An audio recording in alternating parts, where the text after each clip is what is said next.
you were kind of on the graduation day timeline, kind of can you walk me a little bit through just kind of after the game, you kind of getting, I guess, in the car, I assume, what that day looked like after the game and then getting down here to walk the stage? So I joked about, leaving the game early if it was a blowout.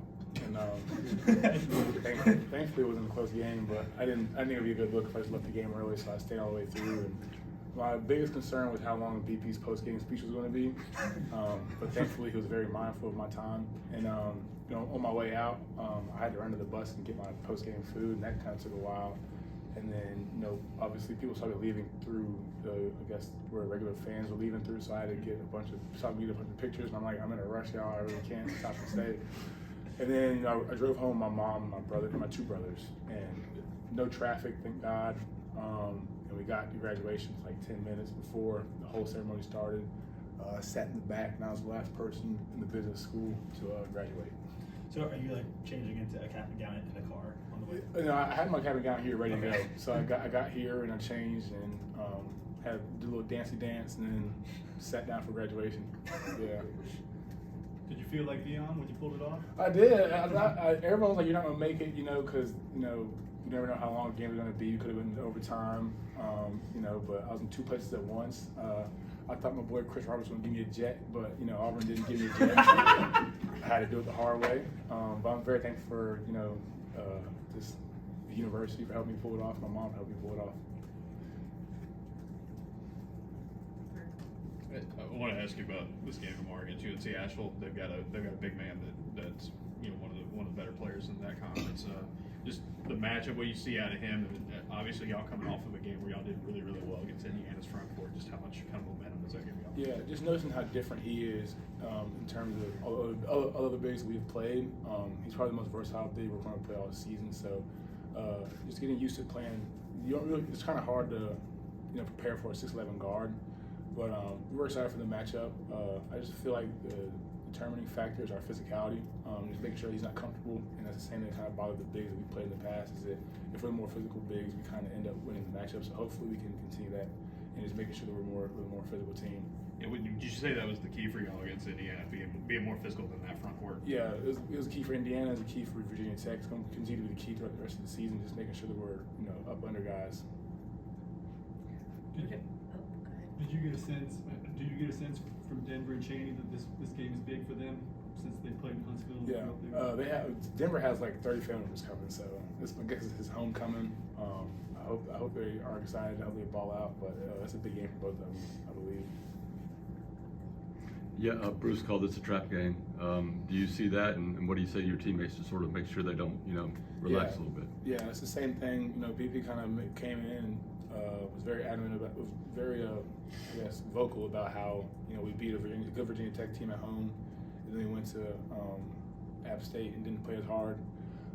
He just said we don't want to repeat history. So I believe the trap game in that sense is like we don't want to get too excited about a 30-point win against Indiana and then just look over a tournament team because they were a tournament team last year.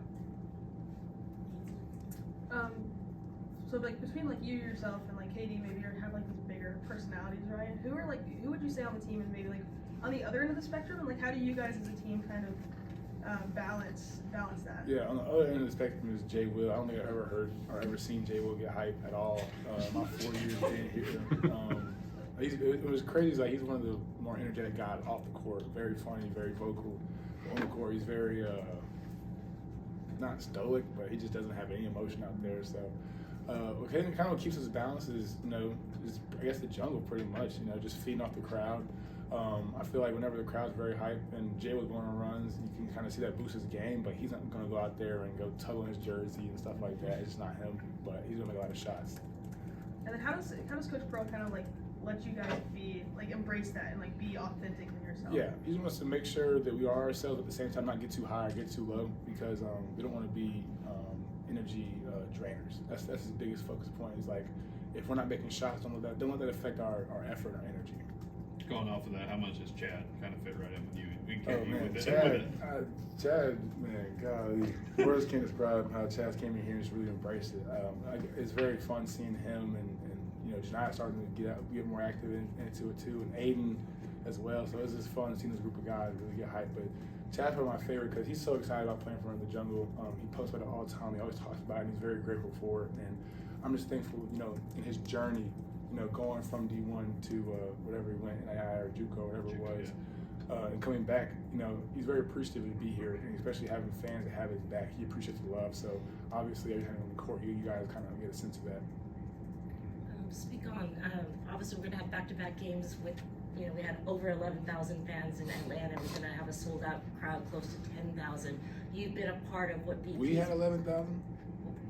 Oh, sorry. We had 16,000, so there were about 11,000, I think, of half and half of Indiana fans. But we're going to have a sold-out crowd again of 10,000. How does it feel that you were a part over the last 4 years to help BP and the program get that on the road? We traveled. I'm very grateful. I'm very grateful for fans because my first year was my freshman year. Obviously, my first year was my COVID year. My first year was COVID, and so we had about 1,000 fans in here. And obviously, fans we didn't travel because you really couldn't. And we were also, I think we finished like 12 and 13 that year. So obviously, we weren't very hot. We weren't a hot commodity, but kind of, having my sophomore year when we had the #1 team in the nation and seeing those fans travel for the first time, and then. Last year where we weren't #1, we were still a decent team. People were still traveling, and this year people are still traveling. It just shows you how much Auburn's bought into Auburn basketball and how much they're bought into BP, and that's just a great, showing of how BP kind of built this program. I'm just grateful to be a part of it because not everybody's blessed to be in my situation where 3 out of your 4 years you're competing for you're competing in March Madness and you're competing for championships. So I'm very grateful for our fans, and my words aren't. There's not enough words in the world to explain how grateful I am that they travel, because that means a lot. It gives a lot of energy, and when you're finishing a game in Atlanta and you hear the Auburn Tigers chant, this is deafening. I think it's very threatening to other teams. All right, thanks, Dylan. Thank you guys.